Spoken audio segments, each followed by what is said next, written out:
నమస్తే సుధీర్ సార్. నమస్కారం అండి. గవర్నమెంట్ జాబ్ ఎవరైతే క్రాక్ చేయాలనుకుంటూ ఉంటారో, గవర్నమెంట్ జాబ్ తెచ్చుకోవాలనుకుంటూ ఉంటారో, వాళ్ళకి డిసిప్లిన్ ముఖ్యమంటారా? లేదు అంటే టాలెంట్ ముఖ్యమో అంటారా అసలు? టాలెంట్ వితౌట్ డిసిప్లిన్ అసలు ఎక్కడ వర్కౌట్ అవ్వదండి. హ్మ్. గవర్నమెంట్ జాబ్ ప్రిపరేషన్లోనే కాదు, మీకు ఎంత టాలెంట్ ఉన్నా సరే డిసిప్లిన్ అనేది లేకపోతే లైఫ్లో మీరు ఏ రంగంలో ఉన్నా సరే, హ్మ్. మీరు ఏ ప్రయత్నంలో ఉన్నా సరే ఆ ప్రయత్నం అయితే ఫలించదు. Okay. Discipline is at most important for any human being. Yes. Student అనే కాదు, ప్రతి క్యారెక్టర్లో కూడా లైఫ్లో డిసిప్లిన్ అనేది చాలా చాలా important. When it comes to competitive exam, talent ఉండి డిసిప్లిన్ ఉంటేనే సక్సెస్ వస్తుంది. లేదు అని అంటే మాత్రం సక్సెస్ చూడటం అనేది నాట్ పాసిబుల్. ఎలా అంటారు? ఆ డిసిప్లిన్ ఎలా మెయింటైన్ చేయాలి? ఆ కన్సిస్టెన్సీతో ఎలా ముందుకెళ్ళాలి అంటారు సార్? దీనిలో ఒక పర్సన్ అదర్ కేసు కూడా చూడాలి మనం. హ్మ్.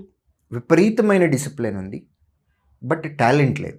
డిసిప్లిన్ విపరీతంగా ఉండి కమిట్మెంట్ తోటి ఎవ్రీడే గ్రోత్ చూసుకుంటూ వెళ్తే you need not to be extremely talented. But average student కూడా డిసిప్లిన్ ఉండి కన్సిస్టెన్సీ కనుక మెయింటైన్ చేస్తే గవర్నమెంట్ జాబ్ కొట్టేయచ్చు. ఎక్స్ట్రీమ్లీ టాలెంట్ అక్కర్లేదు, హ్మ్. హ్మ్. డిసిప్లిన్ ఉండాలి. ఇన్ టర్మ్స్ ఆఫ్ వాట్, మనం చదువుకోవాలి అని అనుకున్నాము, మనం ఒక ప్రాపర్ ప్లాన్ వేసుకున్నాము, ఒక షెడ్యూల్ వేసుకున్నాము, ఒక క్యాలెండర్ని ఫాలో అవుతూ ఉన్నాము, చాలా ప్రాపర్ డిసిప్లిన్ తోటి దానిలోకి వెళ్ళాలి. మైండ్ని అదర్ యావగేషన్స్ మీదకి పంపించకూడదు, ఆ డిసిప్లిన్ ఉండాలి. టీచర్ ఏదన్నా చెప్పినప్పుడు, లేదు మనం ఏదన్నా ఒక సోర్స్ ప్రిపేర్ అవుతున్నప్పుడు, మనకు ఒక స్ట్రాటజీ ఉన్నప్పుడు దాన్ని డీవియేట్ అవ్వకుండా మనం నమ్మిన సిద్ధాంతం ఏదైతే ఉందో దాని మీద ఫోకస్ పెట్టేటటువంటి డిసిప్లిన్ ఉండాలి. ప్లస్ ఇదంతా కూడా కన్సిస్టెంట్గా చేయాలి. మీరు ఒక 1 వీక్ చేసి మళ్ళీ 1 వీక్ బ్రేక్ తీసుకున్నాము అని అంటే మళ్ళీ మొదటికి వస్తారు. కాంపిటేటివ్ ఎగ్జామ్లో ఉన్న బిగ్గెస్ట్ డ్రాబ్యాక్ ఇది. మీరు ఎప్పుడైతే బ్రేక్ ఇచ్చారో మళ్ళీ పాత స్టేజ్లోకి రావడానికి మీకు ఒక టైం గ్యాప్ తీసుకుంటారు. అవును. ఎందుకంటే ఆ ఫోర్స్ మళ్ళీ ముందుకు వెళ్ళాలి అని అంటే మళ్ళీ బ్యాక్ వెళ్ళాలి, రివిజన్ చేయాలి, అదంతా రావాలి. ఆ కన్సిస్టెన్సీ అనేది మెయింటైన్ చేయాలి.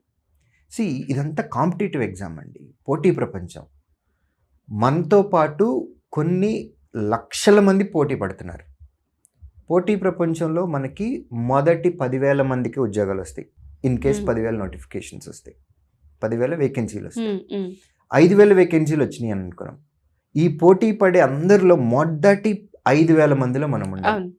సో అందరినీ దాటుకుంటూ ముందుకు రావాలి అని అంటే మనకు ఆ కన్సిస్టెన్సీ అనేది చాలా ఇంపార్టెంట్. ట్రూ. డిసిప్లిన్ ఉండి యావరేజ్ స్టూడెంట్ అయినా చాలు, అది రీచ్ అవ్వచ్చు.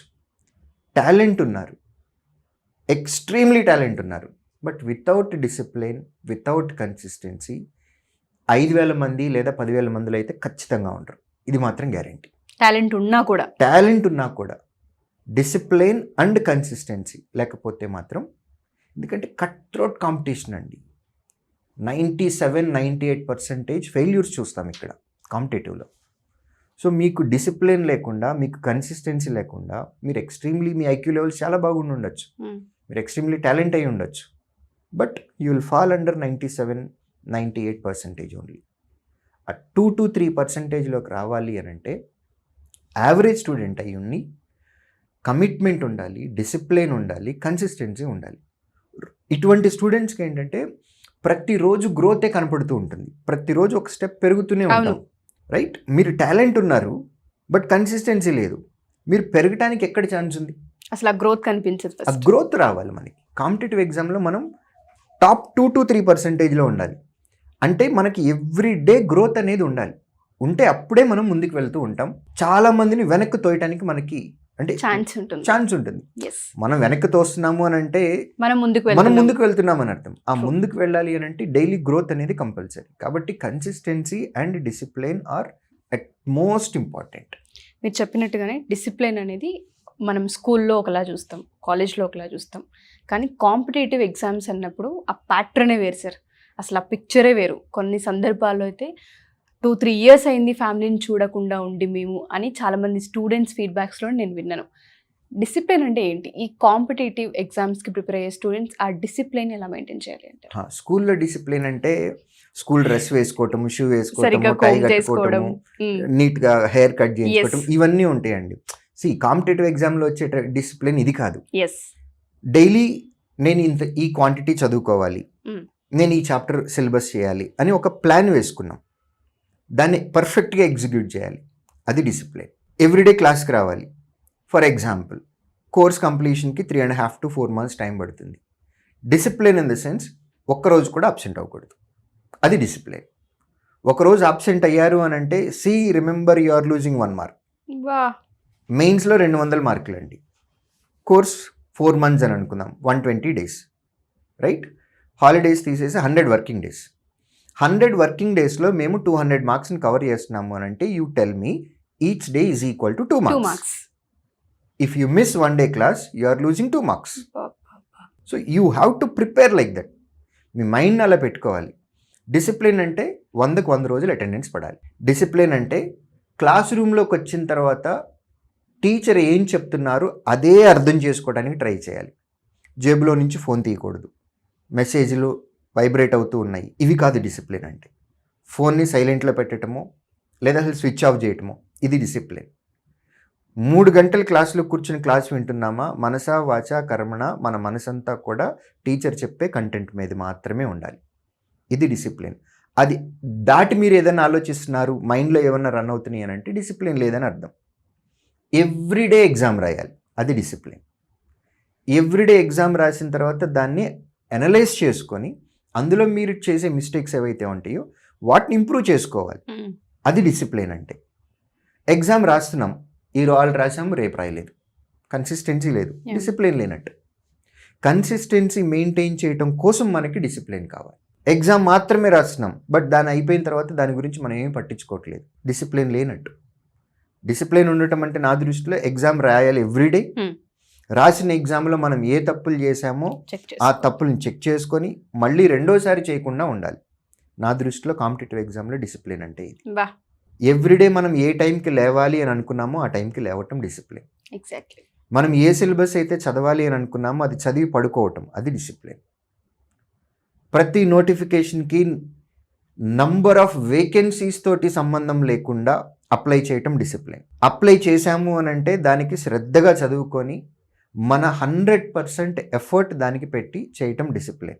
మెయిన్స్లో వచ్చేటటువంటి కరెంట్ అఫైర్స్ని మెయిన్స్ అప్పుడు చదువుకుందాము అని కాకుండా ఫస్ట్ డే నుంచి ప్రిలిమినరీ ఎగ్జామ్ ప్రిపరేషన్ నుంచి కరెంట్ అఫైర్స్ని కూడా ప్రిపేర్ అవటం డిసిప్లిన్. సో కాంపిటేటివ్ ఎగ్జామ్కి వచ్చేటప్పటికి డిసిప్లిన్ అంటే not the physical appearance, your mental discipline. మీరు మైండ్లో అనుకున్నది అనుకున్నట్టుగా చేయటము డిసిప్లిన్. మీరు ఎలా ఉన్నారు అనేది కాదు. ఎవ్రీడే స్కూల్ డ్రెస్ లాగా కాలేజీకి ఒక డ్రెస్ అంటూ ఉండదండి. స్కూలింగ్లో ఉండేటప్పుడు ఉండే డిసిప్లిన్ అది. అది ఎందుకు నేర్పించాము అని అంటే స్కూలింగ్లో ప్రతిరోజు ఒకే డ్రెస్ వేసుకొని స్కూల్కి వెళ్తున్నా సరే మనకి బోర్ కొట్టకుండా మన మైండ్ ఒక పర్టిక్యులర్ పద్ధతికి అలవాటు పడటం కోసం చేశారు. ఇప్పుడు దాన్ని మనము మన డైలీ రొటీన్లో మనం సరదాలు తీర్చుకోవటానికి కాకుండా మనం ఒక పర్టిక్యులర్ షెడ్యూల్ పెట్టుకొని ఎవ్రీడే మార్నింగ్ 5:30కి లేవటమా, 6కి లేవటమా, 6:30కి లేవటం, డిపెండింగ్ ఆన్ దట్ జనరేషన్, ఆ పర్సనాలిటీని బట్టి తీసుకోవాలి. డైలీ రొటీన్ ఒకేలా ఉన్నా సరే మైండ్ డీవియేట్ అవ్వకుండా ఉండటం అనేది ఇప్పుడు మనం చూసుకోవాల్సినటువంటి డిసిప్లిన్. సో ఇది కనుక తూచా తప్పకుండా 100% ఎఫర్ట్ పెట్టి ఎవ్రీ డే ఎన్హాన్స్మెంట్ చేసుకుంటూ వాళ్ళని ఇంప్రూవ్ చేసుకుంటూ వెళ్ళిపోతే కనుక డెఫినెట్గా కాంపిటేటివ్ ఎగ్జామ్లో సక్సెస్ చూడొచ్చు. ఇప్పుడు మనము జనరల్గా యూనిఫామ్ జాబ్స్ తీసుకున్నాం అనుకోండి. యూనిఫామ్ జాబ్స్లో కంపల్సరీగా ఈవెంట్స్ ఉంటాయి. అంటే రన్నింగ్ ఉంటుంది, వాళ్ళకి లాంగ్ జంప్, షార్ట్ పుట్ ఇట్లాంటివి ఉంటాయి. అవి ఈవెంట్ అప్పుడు ఒక 1 month ముందు చేద్దామని కాదు, ఎవ్రీడే దానికి ఒక 1 hour 1.5 hours స్పెండ్ చేయాలి. ఫిజికల్ యాక్టివిటీ డే మిస్ అవ్వకూడదు. ప్రతిరోజు లేసేటప్పుడు ఇవాళ కొంచెం సేపు ఎక్స్ట్రా పడుకుందాము అని కాకుండా ఏ రోజు కూడా నేను ఈవెంట్స్ మిస్ అవ్వకూడదు, ఏ రోజు కూడా నేను క్లాస్ మిస్ అవ్వకూడదు, ప్రతిరోజు నేను ఎగ్జామ్ రాయాలి, ప్రతిరోజు నేను ఇంప్రూవ్ అవ్వాలి. ఇలా ఎప్పటికప్పుడు ప్రతిరోజు ఇంప్రూవ్ అవుతూ ఉంటే కనుక కాంపిటేటివ్ ఎగ్జామ్లో 97-98% మెంబర్స్ని దాటి మనము ఫస్ట్ 2 to 3%లో పడవచ్చు. No words sir. డిసిప్లిన్ అనేది ఎంత మేజర్ రోలో చాలా క్లియర్గా అర్థమవుతుంది. సో చాలామంది శ్రీదశిస్యలో జాయిన్ అవ్వాలనుకుంటూ ఉంటారు. మన ఎపిసోడ్స్ చూసినప్పుడు ఇన్స్టాగ్రామ్ త్రూ అయినా లేదంటే సోషల్ మీడియా ప్లాట్ఫామ్స్లో ఎక్కడైతే మన ఎపిసోడ్స్ ఉంటున్నాయో కామెంట్స్ పెట్టడం, అప్రోచ్ అవ్వడం జరుగుతూ ఉంటుంటుంది. మన దగ్గర ఏ విధంగా ఉండే అవకాశం ఉంటుంది, ఎలా అప్రోచ్ అవ్వాలి అంటారు అసలు మిమ్మల్ని?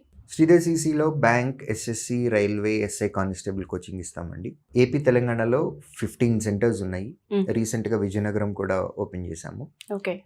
స్టూడెంట్స్ వారికి దగ్గరలో ఉన్నటువంటి ఆఫ్లైన్ సెంటర్స్కి వెళ్ళి విత్ పేరెంట్స్ వెళ్ళి వాళ్ళకు ఉన్నటువంటి అవకాశాలు ఏంటో మొత్తం తెలుసుకోవచ్చు, లేదా స్క్రీన్ పైన కనపడుతున్న ఈ నెంబర్కి కాల్ చేయొచ్చు. Sure sir. Thank you sir. Thank you so much. Thank you.